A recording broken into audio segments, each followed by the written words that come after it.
მოსწავლეებსა და სტუდენტებს ხშირად აწუხებთ ის პრობლემა, რომ დახსომებული მასალა სწრაფად დავიწყდებათ, ან ვერ ახერხებენ მის სრულად აღდგენას საჭიროების შემთხვევაში.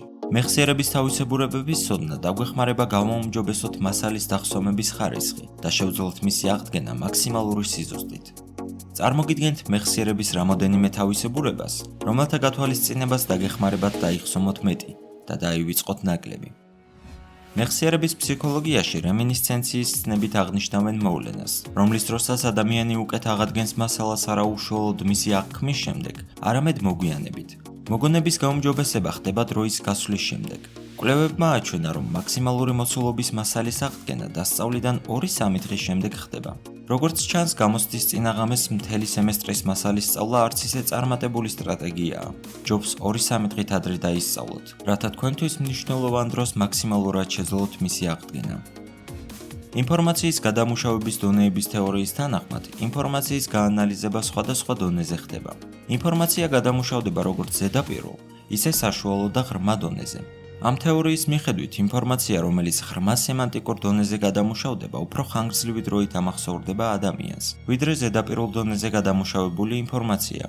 სწორედ ამიტომ სწავლის პროცესში უნდა ვეცადოთ მასალა ღრმად გადავამუშავოთ, კარგად გავაანალიზოთ მისი შინაარსი, რათა ინფორმაცია დიდხანს დარჩეს ჩვენს მეხსიერებაში. დახსომების პროცესში მასალის ორგანიზაციას ძალიან დიდი მნიშვნელობა ენიჭება. ახალი ინფორმაციის მეხსიერებაში უკვე არსებულ ინფორმაციათა კატეგორიაში მოთავსება ხელს უწყობს მის დახსომებას. ინფორმაციის კატეგორიების სახით აღბეჭდა ეკონომიურია და ნაკლებად ტვირთავს ჩვენი მეხსიერების შეზღუდულ შესაძლებლობებს. იგი ასევე ხელს უწყობს მოგონებას, რადგან ერთი წევრის მოგონება იწვევს ჯგუფის დანარჩენი წევრების მოგონებას. ამიტომ ეცადეთ ახალი მასალის დამახსოვრებისას დაუკავშიროთ ის უკვე ნასწავლ მასალას და გაავლოთ პარალელები.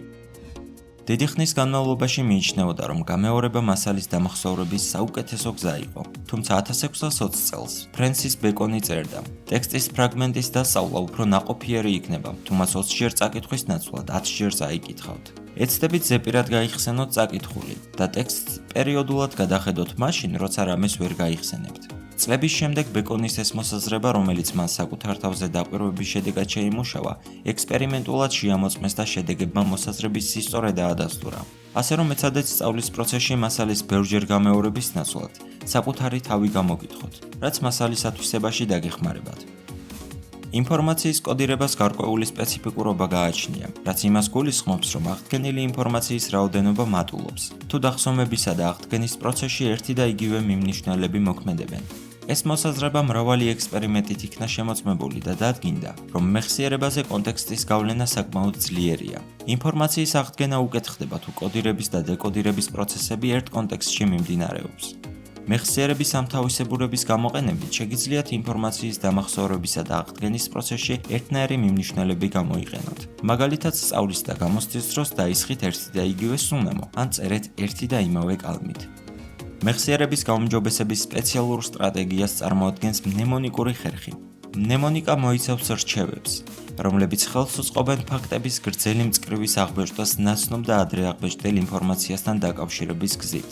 ერთ-ერთი მნემონიკური ხერხია ლოკუსის მეთოდი, რომელიც გულისხმობს სიტყვის თუ მოვლენის ადგილის მიხედვით დახსომებას და აღდგენას. მაგალითად იმისთვის, რომ დაიმახსოვროთ გარკვეული ტერმინები, გონებაში ისინი სათითაოდ განალაგეთ იმ გზაზე, რომლითაც უნივერსიტეტში მიდიხართ. სემინარზე ამ ტერმინების გახსენების საჭიროების დროს კი უბრალოდ ჩამოუვარეთ იმავე გზას.